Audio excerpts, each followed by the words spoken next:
Hello learners, कैसे हो आप सभी। आज हम क्या पढ़ने वाले हैं? Any guesses? आज हम पढ़ने वाले हैं अपना हिस्ट्री का एक इंटरेस्टिंग चैप्टर, जिसको पढ़ने के बाद आप लोगों को जो हम पढ़ने वाले हैं एक एक टॉपिक बड़े अच्छे से क्लियर होगा।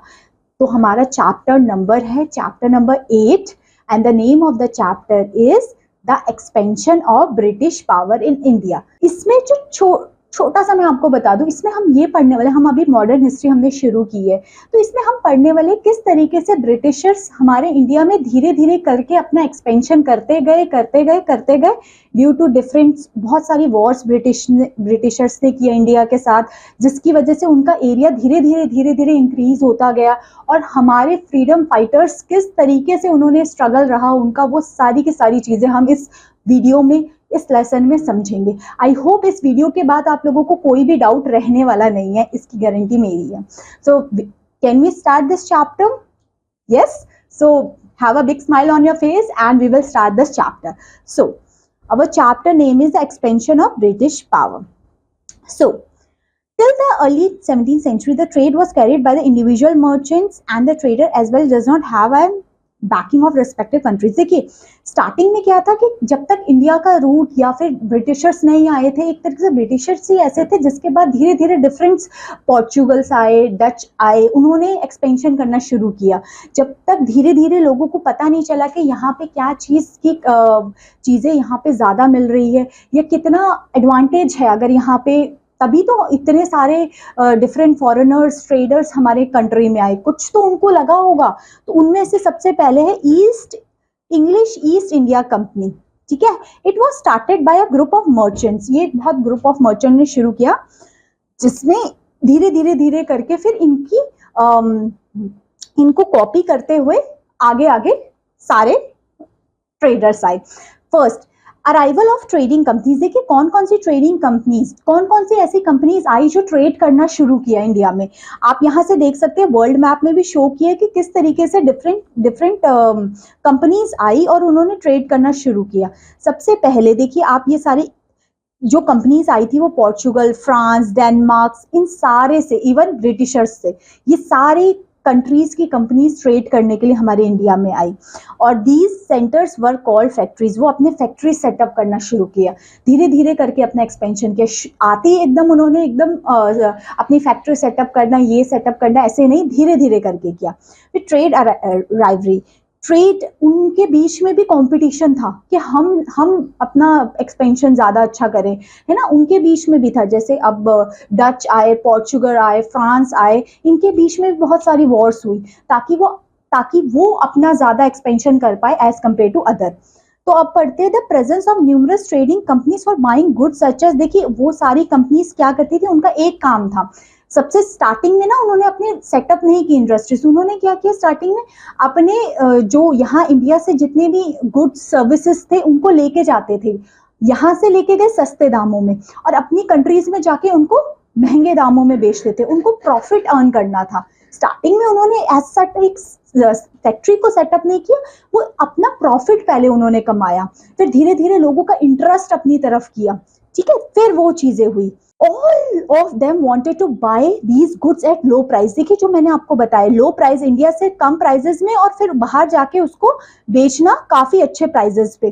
फिर उनमें भी बहुत सारे बैटल्स हो गए कंपनीज में कि कुछ कंपनीज थी फॉर एग्जांपल 10 रुपीज का बेच रही थी, कुछ 9 रुपीज का, है ना, कोई सामान प्रोडक्ट। ऑफकोर्स फिर उनके बीच में भी कॉम्पिटिशन हुआ। ठीक है, सब कोई चाह रहा था कि वो खुद एक्सपेंड हुए, वो आगे बढ़े, इस तरीके से।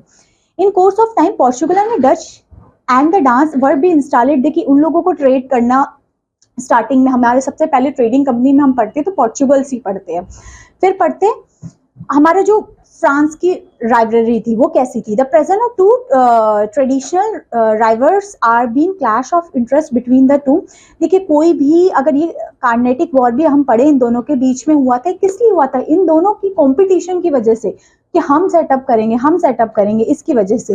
द इंग्लिश, देखिए इंग्लिश मतलब ब्रिटिशर्स एंड द फ्रांस, 3 बार उन लोगों के बीच में वॉर हुई और इनकी 20 ईयर्स तक चली। देखिए देख रहे हो, लास्ट में फिर ब्रिटिशर्स ने ही हमारे इंडिया पे एज हम बोले शासन कर पाए।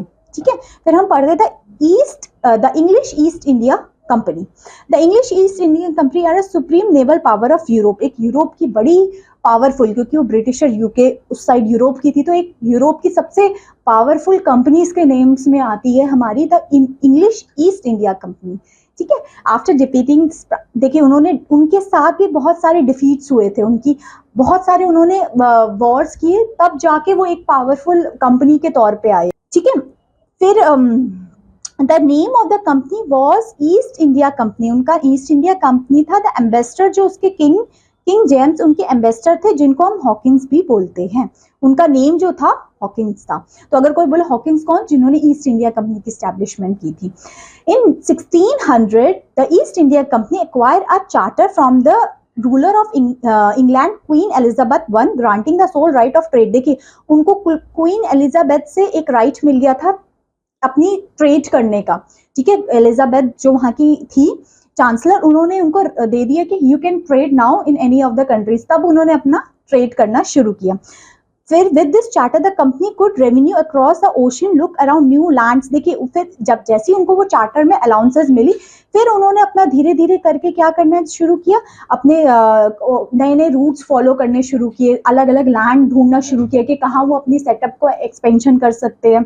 ठीक है, और फिर क्या करना शुरू किया, वही चीज कि क्या करते थे वो लोग, इंडिया से सामान लेके गए सस्ते में और वहां जाके बेचा महंगे में। ठीक है, स्टार्टिंग में तो उनको सिर्फ प्रॉफिट कमाना था। ठीक है, आई होप यहाँ तक कोई चीजें क्लियर नहीं होगी, क्योंकि बेसिक हम जस्ट एक जो लिखा है वो पढ़ना चाह रहे हैं, और आप खुद ही समझ सकते हैं ब्रिटिशर का क्या थॉट था। उनका सिर्फ स्टार्टिंग में ये था कि प्रॉफिट कमाना, यहाँ से कम दाम में लेके वो करना, और सारी जितनी भी ट्रेडर्स का वो यही था कि हम अपना पावर इंक्रीज करें। और ईस्ट इंडिया कंपनी कौन थे, हॉकिंस थे फाउंडर। ठीक है, ये इंपॉर्टेंट चीजें मैं बीच में रिकैप भी कराती रहूंगी। Before the starting of English ships the Portugal have already establish. देखिए मैंने आपको बताया ना, पोर्चुगल ब्रिटिशर से पहले, ईस्ट इंडिया कंपनी से पहले ही अपना सेटअप कर चुके थे। जो वेस्ट पार्ट था ना, वहां पे काफी अच्छी पकड़ पोर्चुगल्स की हो गई थी इंडियन ओशन में, क्योंकि साउथ एक ऐसा था ना, वहां पे ट्रेड करना कंपेयर टू इजी होता था then other of the states of India. ठीक है, तो वहां पे जो साउथ एरिया, सदर्न पार्ट है हमारा इंडिया का, वहां पे ज्यादा ट्रेडिंग कंपनीज फैक्ट्रीज सेटअप होती है। आपने कभी भी देखोगे वहां पे स्टार्टिंग में सारी ट्रेडर्स ने अपनी कंपनीज को सेटअप किया था। By the early 17th century the Dutch was to explore. देखिए वो लोग भी एक्सप्लोर कर रहे थे, डच लोग, कि कैसे हम अपना ट्रेड इंडियन ओशन की साइड कर पाए और किस तरीके से अपना एक्सपेंशन कर पाए। देखिए वास्को डिगामा के बारे में आप लोगों ने पढ़ा होगा, जिसने सी रूट इंडिया का डिस्कवर कब किया था, 1498 में। ठीक है, the problem was that all companies were interested in buying the same things. देखिए उनके बीच में प्रॉब्लम्स क्या हो गई, अब सबको एक ही चीज चाहिए। अगर सबको एक ही चीज चाहिए तो उसके बीच में फिर कंपटीशन होता है। कोई फॉर एग्जांपल कोई एक चीज फॉर एग्जांपल 100 रुपीज की बेच रहा है, अगर कोई 50 रुपीज की वही कंपनी कोई दूसरी बेच रही है, तो ऑफकोर्स लोग वो 50 रुपीज वाली ज्यादा लेंगे चीजें। तो फिर क्या हो रहा है, जो दूसरा जो 100 रुपीज की बेच रहा है उनको तो लॉस हो रहा है, और जो 50 रुपीज वाला भले ही वो कम में बेच रहा है पर लोग उसके कस्टमर्स इतने आते हैं तो उनको प्रॉफिट होगा। तो इनके बीच में भी कंपटीशन हुआ था। फिर यही लिखा है, कंपटीशन हो गया उन कंपनीज के बीच में। ठीक है, प्राइजेस को लेके, गुड्स को लेके, परचेज को लेके, और फिर धीरे धीरे क्या हो गया, उनका प्रॉफिट रिड्यूस हो गया। ऑफकोर्स आई से ना, प्रॉफिट रिड्यूस करके वो लोग भले ही सस्ते का बेच रहे हैं। ठीक है, फिर धीरे धीरे कंपटीशन हुआ, कंपटीशन से फिर धीरे धीरे उनके बीच में एक तरीके से वॉर की स्थिति हो गई। तो ये चीजें लिखी है। द ब्रिटिश इन बंगाल, आपको पता है बंगाल एक तरीके से बहुत ज्यादा, आप कहें इकोनॉमिकली बहुत अच्छा एंड एक ऐसा स्टेज था, इसलिए बंगाल में बहुत ज्यादा चाह रहे थे लोग कि उसको कैप्चर सबसे पहले करें। एक प्रॉस्पर स्टेट के तौर पे था हमारा Bengal. The ambassador king James one whose name is Hawkins, जिसका नाम हॉकिंस था, got a farm from the Mughal empire. देखिए जहांगीर से उनको एक मिल गया कि वो सूरत में अपनी सेटअप इंडस्ट्री कर सकते हैं इन 1609 में। ठीक है, जब जहांगीर मुगल एम्पायर था, उन्होंने उनको बता दिया हॉकिंस को, ईस्ट इंडिया कंपनी के जो थे, कि आप सूरत में इंडस्ट्री सेटअप कर सकते हो। ऑफ कोर्स उस टाइम मुगल शासन था, तो उनकी without permission you can not set up the industries in India, क्योंकि उस टाइम पे वो लोग ही शासन कर रहे थे। ड्यू टू द, देखिए अब पोर्चुगल्स भी थे वहां पे। ठीक है, पोर्चुगल्स का उन्होंने नहीं किया, बट यहाँ पे आप देख सकते हैं, हाँ ठीक है। तो फिर मुगल्स ने किसको ये परमिशन ग्रांट की, पोर्चुगल्स को नहीं परमिशन ग्रांट की, किसको ग्रांट की ये, यस इसको हम ब्रिटिशर्स को ग्रांट की, जो ईस्ट इंडिया कंपनी थी, कि आप सेटअप इंडस्ट्री कर सकते हैं सूरत में। इन 1615 AD the English ambassador Sir James John got permission from the Mughal Empire to open more factories। फिर धीरे धीरे करके उन्हें और फैक्ट्रीज अपनी खोली, ठीक है, एट आगरा, इलाहाबाद, ये सारी की सारी जगहों पे उन्होंने अपना फिर धीरे धीरे फैक्ट्री सेटअप करना शुरू कर दिया। The condition to open factories in south were more favourable, जैसे मैंने आपको बताया साउथ में ज्यादा फेवरेबल कंडीशन थी, इसलिए वहां पे कंपनी ज्यादा सेटअप कर रहे थे। जैसे अब मैं बोलूं east coast, west coast of southern part, वहां पे ज्यादा सेटअप हुई। और सबसे फर्स्ट फैक्ट्री हमारी सूरत में सेटअप हुई, जो कि किसने किया था, हमारे हॉकिंस ने, ठीक है। In 1650 the company got permission to carry the trade in Bengal. देखिए 1650 में उनको, देखिए सेटअप उन्होंने कब की, 1609 में, और 1650 में तो उनको परमिशन भी मिल गया कि वो ट्रेड करे बंगाल में, ठीक है। So they set up their factories in Hooghly river and other places में उन्होंने अपना ग्रांट किया, ठीक है। इस धीरे धीरे करके वो अपना ग्रोथ एंड एक्सपेंशन करना शुरू किया। आप देख सकते हैं उनका एकदम जो चीजें थी ना, वो बहुत स्लोली मूव हो रही थी। फिर in further in 1689 the company develop 3 village, देखिए Bengal, and build the factories. 2 years later देखिए धीरे धीरे करके यहाँ पे क्या हुआ, उन्होंने धीरे धीरे, देखो कोलकाता, कर्नाटक, कलकत्ता, धीरे धीरे करके इन पे एक्सपेंशन किया और इधर ट्रेड करना शुरू किया, ठीक है। तो आप ये चीजें यहाँ पे देख सकते हैं। फिर अब क्या होता है, आगे हम देखते हैं कॉन्क्वेस्ट ऑफ बंगाल। अब क्या चीजें हुई है, in 18th century the conflict between company and the nawab of Bengal was increase. धीरे धीरे करके क्या होगा, जो उस टाइम पे तो नवाब थे बंगाल्स में, और जो कंपनीज थे उनके बीच में क्या हो गया, एक तरीके से कॉन्फ्लिक्ट की सिचुएशन होगी, क्योंकि धीरे धीरे करके क्या उन लोगों को भी, जो नवाब उस टाइम पे बंगाल के थे, उनको भी पता चल गया कि हमारे फायदे के लिए यहाँ सेटअप इंडस्ट्रीज नहीं हुई है, बल्कि हमें एक्सप्लॉयटेशन करने के लिए ये चीजें हुई है, ठीक है। After the decline of Mughal Bengal was ruled by the independent ruler, ठीक है। जब डिक्लाइन मुगल्स का होने लग गया बंगाल में, उसके बाद वहां पे इंडिपेंडेंट रूलर्स अपने अपने आए, ठीक है। Alivardi Khan ruled over Bengal and Orissa. देखिए उस टाइम पे ये अलीवर्दी थे उस टाइम के रूलर्स, ठीक है। धीरे धीरे करके आप देखोगे कि यहाँ पे क्या हो रहा है, धीरे धीरे करके जो वहां के नवाब थे बंगाल्स के, उनको भी अपनी तरफ कर दिया जा रहा है, कि ताकि वो लोग भी उनके ब्रिटिशर्स के उसमें मिल जाए, ताकि वो जो अपना एक्सपेंशन चाहते हैं वो बिल्कुल हो जाए। Okay, he understood the real intention of British and keep them check, ठीक है। धीरे धीरे करके उन्होंने देखा कि ये कैसे है, ठीक है, इनका कैसे रोल है, ठीक है, ये हमारे अगर उसमें मिल जाए तो कितना अच्छा होगा। They were not allowed to fortify their settlements in इतने। अलीवर्दी खान डाइड एंड सिराजुद्दौला, उनके जो सन थे, यंगेस्ट सन, वो बन गए हमारे नवाब ऑफ बंगाल, ठीक है। पहले वो थे, बट उनकी डेथ के बाद सिराजुद्दौला जो उनके सन थे वो बन गए, ठीक है। फिर हिज रिलेटिव डिसलाइक हिम, देखिए सिराजुद्दौला को क्या, देखिए पहले कौन थे, अलीवर्दी खान, फिर उनकी डेथ के बाद बन गए सिराजुद्दौला। बट सिराजुद्दौला जब नवाब बने ना बंगाल के, तो उनके जो रिलेटिव्स थे ना, वो उनको पसंद नहीं करते थे।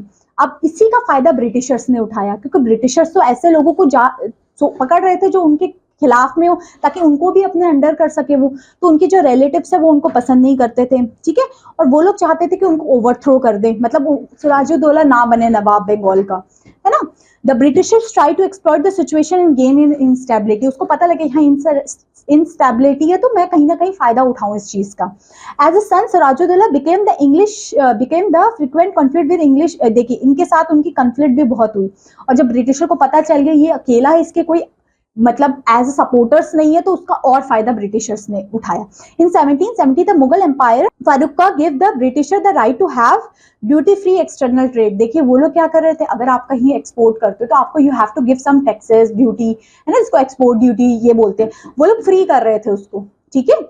The British extend the privilege to internal trade also refuse to pay. देखिए उनकी जो ड्यूटीज उनको पे करनी पड़ती थी, अगर आप कहीं बाहर अपना एक्सपोर्ट करते हो तो you have to give money, but वो लोग भी नहीं दे रहे थे, और अंदर ही इंटरनल भी ट्रेड कर रहे थे तो भी वो रिफ्यूज कर रहे थे।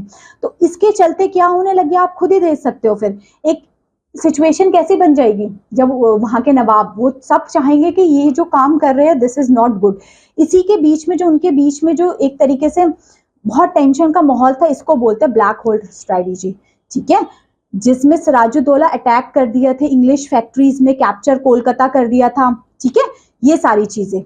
ठीक है, क्योंकि जब सिराजुद्दौला का लगा कि ये लोग हमें एक्सप्लॉइटेशन करके ये सारी चीजें ट्रेड को अपना एक्सपेंड कर रहे हैं, तो उन्होंने जो इंसिडेंट हुआ उसको बोलते हैं black holes. Then Robert Clive was sent from Madras along with admiral Watson and his fleet. देखिए अब फिर क्या किया, जब इतना सब कुछ हो गया तब वहां पे रॉबर्ट क्लाइव पहुंचे, उन्होंने देखा कि क्या हो रहा है यहाँ पे, कैसे हो रहा है। अब हम थोड़ी सिचुएशन को उन्होंने थोड़ा कंट्रोल किया, क्योंकि ऑफकोर्स उनको थोड़ी बात नवाब ऑफ बंगाल जो वहां पे सिराजुद्दौला थे उनकी भी माननी पड़ेगी, अगर उन्हें वहां पे अपना करना है। तो उन्होंने सॉरी वॉरी बोल के थोड़ा सा अपना एक तरीके से रिलेशनशिप फिर से ठीक किया। Sirajuddaulah own official relatives and bankers called Jagat Seth was also against him.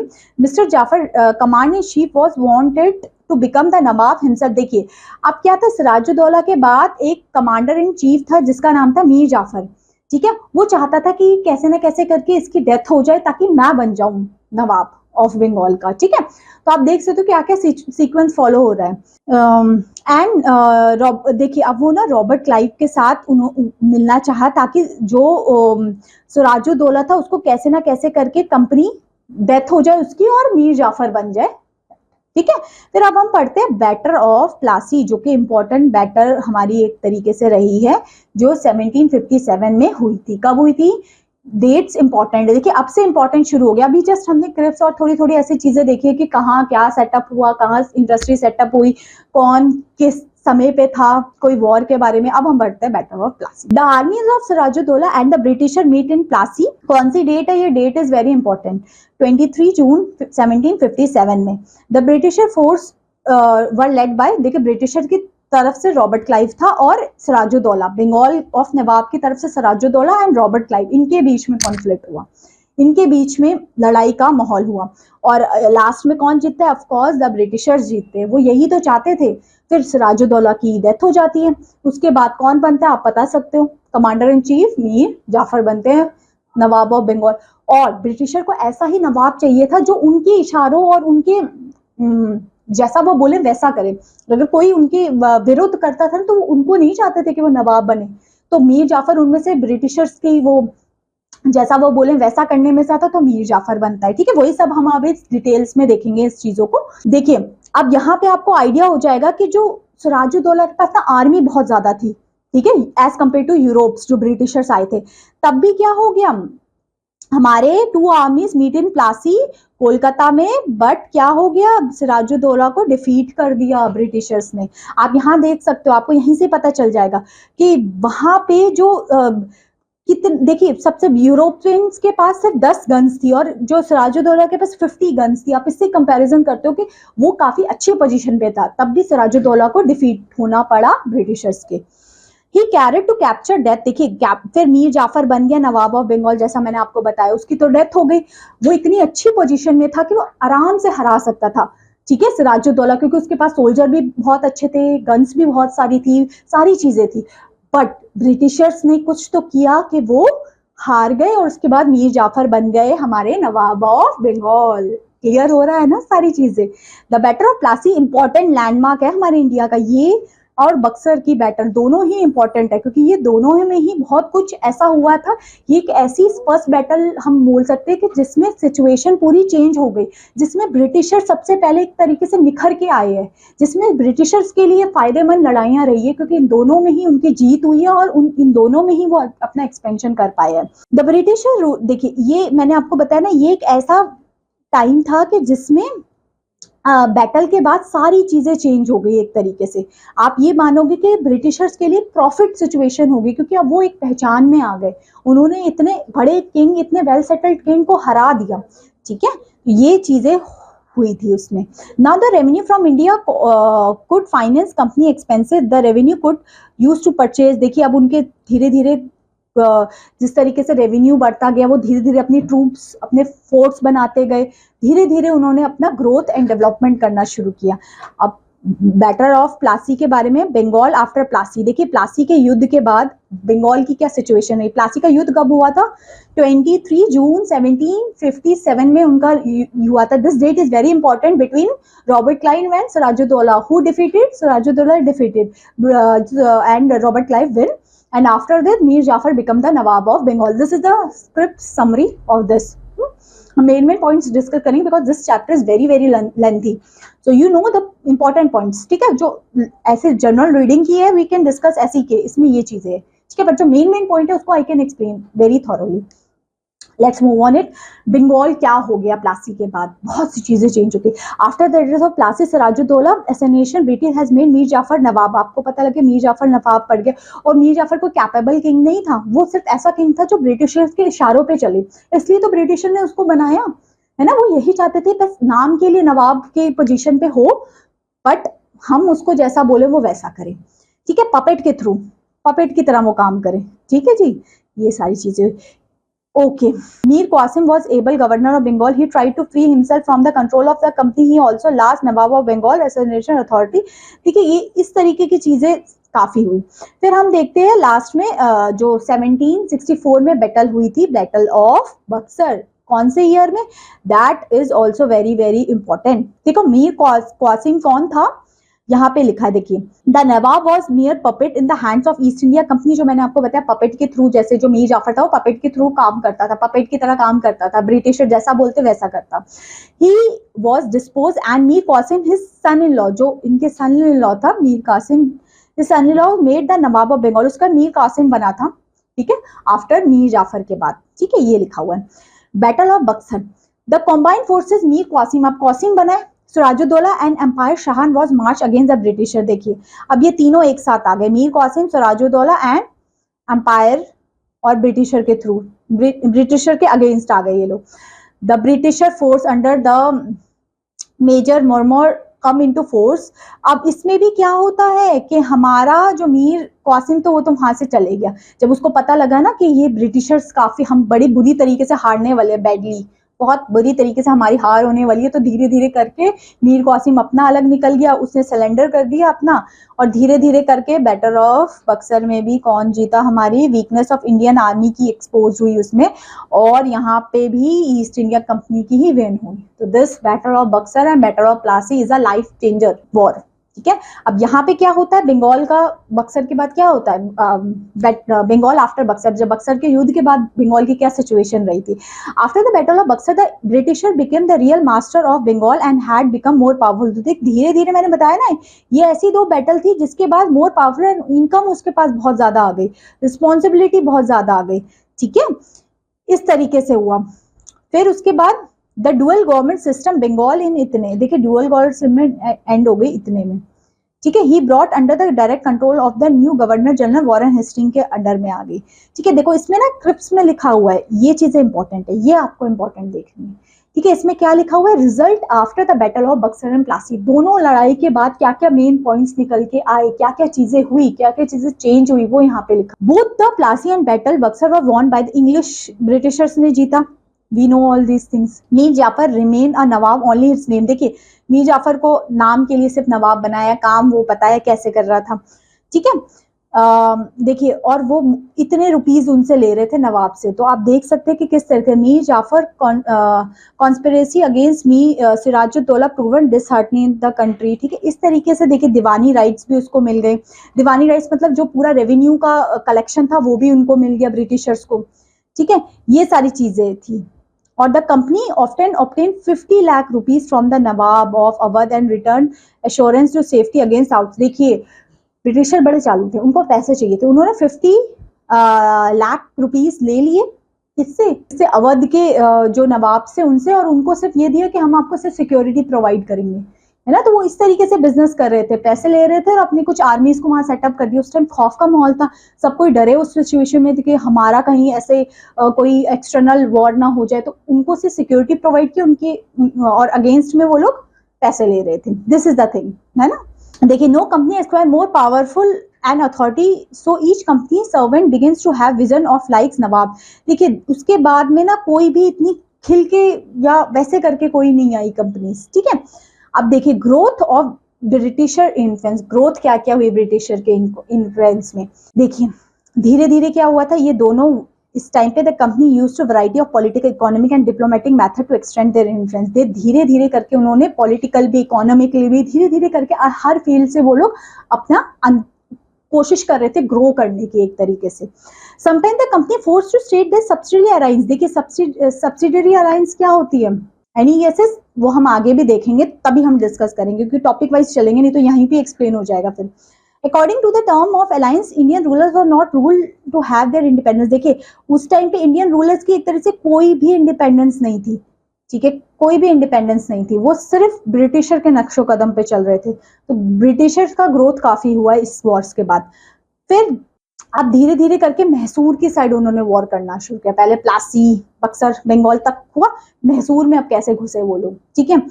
When the company saw a threat to the political and economic interest to restore direct military confidence, देखिए उस time पे क्या था, the battle with Tipu Sultan was example of it।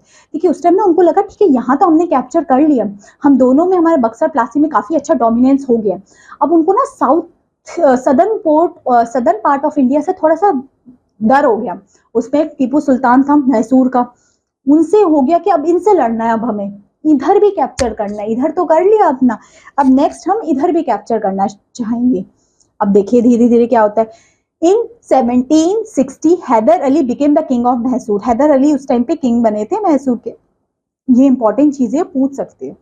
He also very ambitious ruler, बहुत ambitious, बहुत powerful, और आप कहे सदन के बहुत वैसे थे कि बहुत इंटेलिजेंट किंग है ना, पावरफुल इंटेलिजेंट इस तरीके के किंग थे वो। अब देखिए फर्स्ट मैसूर वॉर में क्या हुआ था, किसके किसके बीच में, ब्रिटिशर्स के बीच में एंड हैदर अली के बीच में, ठीक है। तो हैदर अली हमने देखा ना काफी पावरफुल था, मैसूर का था और उनको वहीं पे कैप्चर करना था, तो उन्होंने सीधा वॉर शुरू कर दिया, फर्स्ट मैसूर वॉर। ओके, अब इसमें कौन हुआ, बट हैदर अली क्या हो गए, डिफीटेड हो गए, हार गए, एंड ब्रिटिशर जीत गए, देख रहे हो, अब ब्रिटिशर जीत गए। तो treaty was sign in 1761 at Madras में, neither of the parties gain any territory और to side each help to attack the, देखिए उसमें कुछ ज्यादा उनको नहीं मिला बट एक तरीके से हार गए ना वो, ब्रिटिशर जीत गए, ठीक है। अब फिर सेकेंड मैसूर वॉर होती है इन 1771 में, द मराठा अटैक हैदर अली, अब मराठाज ने अटैक किया हैदर अली पे, ठीक है। ब्रिटिशर्स उनके देखिए उनके बीच में ना एक एग्रीमेंट हुआ था कि जब भी हैदर अली या उनके पास अगर कभी अटैक होता है तो ब्रिटिशर उनको, जब इस वॉर के बाद ना, फर्स्ट मैसूर वॉर के बाद, यहाँ लिखा है देखिए डिप्लोमेसी उनके बाद उनके उसमें था, he was also won with the Nizam and Maratha to have side diplomacy, he Tipu Sultan, उनके बीच में एग्रीमेंट हुआ था कि कभी भी ऐसे होता है तो ब्रिटिशर तो उनको बचाने के लिए आएंगे। बट जब मराठा और हैदर अली की वॉर हो गई तो ब्रिटिशर्स उनके प्रॉमिस में खड़े नहीं उतरे और ना ही वो उनको बचाने के लिए आए।